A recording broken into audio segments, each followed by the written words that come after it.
Good morning everyone. तो अभी breakfast भी हो गया है, नहाना भी हो गया है, घर की साफ सफाई सब चीज़ें हो चुकी हैं। कल मैं गई थी डॉक्टर के पास, डॉक्टर ने बोला everything is okay, you are fine, बस ओनली मेरे को स्टेयर्स पे चढ़ना उतरना बार बार वो भी मना किया है, और गैस के सामने या हीट किसी भी है उसमें ज़्यादा नहीं जाना, और वेट नहीं उठाना। बस ये तीनों चीज़ों की मेरे ऊपर रोक है, मतलब ये भी मुझे नहीं करना। तो वैसे मैं बिल्कुल ठीक हूँ। ऐसा क्यों होता है? अगर नुकसान औरत से होता है घर में किसी भी चीज़ का, तो घर का माहौल एक अलग होता है, और अगर हस्बैंड से कोई नुकसान होता है तो एक घर का माहौल अलग होता है। जैसे कि मेरे ही घर में अभी कल मेरे हस्बैंड से उनकी बहुत महंगी परफ्यूम की शीशी उनसे ही टूट गई। सेल्फ पे रखी थी, कोई अपनी ज़रूरत की चीज़ उठाने गए और वो हाथ लगा, उनका परफ्यूम जो है फ्लोर पर गिर गया, टूट गया। परफ्यूम नहीं निकला बट शीशी थोड़ी सी टूट गई, और वो बहुत एक्सपेंसिव था। तो धीरे से मेरे पास आके हस्बैंड कहते हैं कि यार मेरे से ना, मेरे जो मन पसंद, जो मेरे दिल के बहुत करीब मेरा परफ्यूम है ना, उसकी शीशी मुझसे टूट गई, देख जरा क्या करें। तो मैंने भी अफसोस जताया है, कैसे टूट गई है, आपने ध्यान से उठाना था, बहुत मीठे शब्दों में बोला। और अगर यही चीज़ उल्टी होती, अगर मुझसे गिरी होती, तो क्या सुनने को मिलता है, क्या शब्द मीठे मीठे सुनने को मिलता है। इस औरत का ध्यान पता नहीं कहाँ रहता है, जब देख लो कभी भी कोई काम ढंग का नहीं करती, जब देखो नुकसान ही करती रहती। ये कोई जगह थी इस परफ्यूम को रखने की जहाँ इसने रख दिया है? अब देखा ना नुकसान हो गया। अब रोज़ रोज़ इतनी महंगी चीज़ें खरीदी जाती हैं? नहीं ना, कभी भी कोई भी काम ये ढंग से नहीं करती। माहौल जो है ना बिल्कुल चेंज हो जाता है एकदम।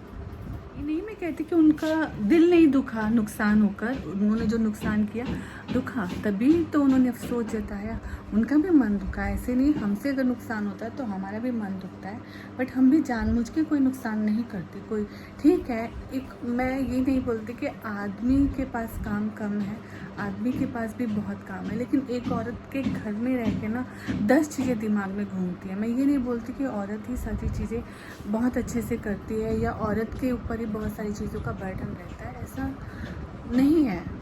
कुछ कंडीशंस में कह भी सकते हो, क्योंकि कोई कोई वक्त होता है जब तुम्हारे पर वर्क लोड ज़्यादा होता है, जैसे अब बच्चे छोटे हैं तब तुम्हारे पास काम बहुत ज़्यादा है, लेकिन जब वो थोड़े बड़े हो जाते हैं, अपने आप हर चीज़ करने लगते हैं, तब तुम्हारे पास काम जो है कम हो जाता है। हाँ, डिपेंड करता है आपका घर कितना बड़ा है, चीज़ें कैसे चल रही हैं, कैसी इनकम है, क्लीनर रख सकते हो नहीं रख सकते, तो यही सब चीज़ों पे भी डिपेंड करता है। अगर सारा काम घर का खुद ही कर रहे हो तो बहुत ज़्यादा काम है आपके लिए, और अगर आपने क्लीनर रखी है फिर भी आप बिज़ी हो क्योंकि आपको बाहर के काम बहुत ज़्यादा करने हैं, भाग दौड़ करनी है, तो हर एक उसमें ना ऐसा नहीं होता कि जो हाउस वाइफ है उसका काम कम है, उसका भी काम बहुत ज़्यादा है, बहुत बहुत ज़्यादा। जी हाँ, देखिए गौर से, यही है वो परफ्यूम जो मेरे हस्बैंड के हाथों से गिरा। ये वाला परफ्यूम है, ये देखो, सो सो सैड, गिर गया बेचारा, टूट गया, बट बॉटल नहीं, मतलब अंदर से परफ्यूम नहीं गिरा, बट हाँ फिर भी इतना एक्सपेंसिव परफ्यूम है, टूट गई बॉटल, सो सैड। बेचारे को पता नहीं नींद भी कैसे आई होगी। नुकसान तो चलो चाहे मुझसे हुआ उनसे हुआ, पर नुकसान तो हुआ ना।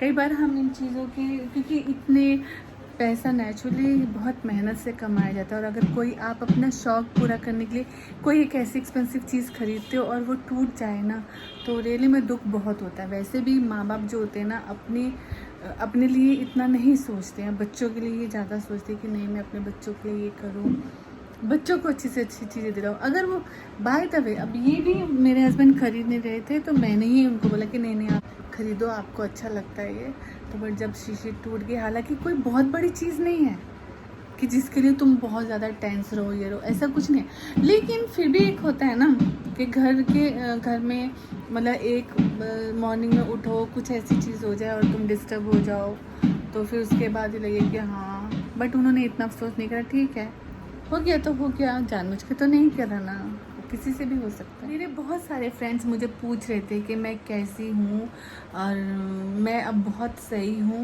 और चल फिर रही हूँ, मतलब हर जगह जहाँ आ रही हूँ, बस यही है कि थोड़ा सा उसने प्रिकॉशंस बताए हैं वो कर रही हूँ, पर वैसे ओवरऑल मैं बिल्कुल ठीक हूँ। और मैं होप करती हूँ कि मेरी सारी फ्रेंड जो हैं वो भी जिस जगह पर है सब ठीक ठाक होंगी। और प्लीज़ आप सब भी अपना ध्यान रखिए। अगर आप इंडिया में रहते हैं तो आप अपना ध्यान रखिए, बाहर रहते हैं तो भी अपना ध्यान रखिए, कहीं पर भी रहते हैं, क्योंकि कोई भी प्रॉब्लम है ना, कोई जगह देख के नहीं आती, कभी भी आपको आ सकती है। बिकॉज आपको खुद को नहीं पता चलता क्या क्या चीज़ें आपकी बॉडी के अंदर चल रही हैं। तो सब आप लोग भी सब अपना ध्यान रखें और ध्यान से रहें। Today my daughter she is coming from her PG. तो उसके 13 जून से एग्ज़ाम शुरू है, तो उसने बोला कि मम्मा मैं आज आपको मिलने के लिए आती हूँ।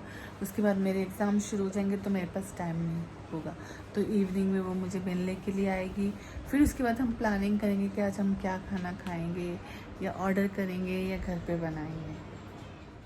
तो मेरी डॉटर दोपहर को आ गई थी। आने के बाद कल उसके पापा का बर्थडे है, तो वो एक कार्ड लेकर आई थी। उस कार्ड पे अपने हाथों से कुछ ना कुछ लिख रही थी, ड्रॉ कर रही थी कि पापा को जो चीज़ें अच्छी लगती हैं वो सारी छोटी छोटी सी चीज़ें उस पर ड्रॉ कर रही थी। और जो भी गिफ्ट्स वगैरह लेकर आए थे वो सब पैक कर रहे थे। और एक गिफ्ट जो ऐसा है जो मेरे बेटे ने भेजा है अपने पापा के लिए बाहर से, पराग से। उसने कल ऑर्डर किया था तो वो आज घर पहुंच गया है। तो वो सारा गिफ्ट भी जो है वो मेरी डॉटर जो थी, ये है वो गिफ्ट। लेकिन इसके अंदर क्या चीज़ है वो मैं आपको कल दिखाऊंगी। तो ये सारी चीज़ें वो पैक कर रही थी। और हाँ, मेरे ब्रदर इन लॉ के बच्चों ने भी गिफ्ट को पैक करने में बहुत हेल्प की। और वो मैं मेरी डॉटर के साथ जाके केक वगैरह लेकर आए और बहुत प्लानिंग कर रहे थे कि बड़े पापा का बर्थडे हम इस तरीके से मनाएंगे, कल हम ये करेंगे। तो उनके दिमाग में बहुत सारी चीज़ें चल रही थी। तो चलिए आज के लिए बस इतना ही, फिर कल मिलेंगे और कल क्या करते हैं हम वो मैं सब चीज़ें आपको दिखाऊंगी।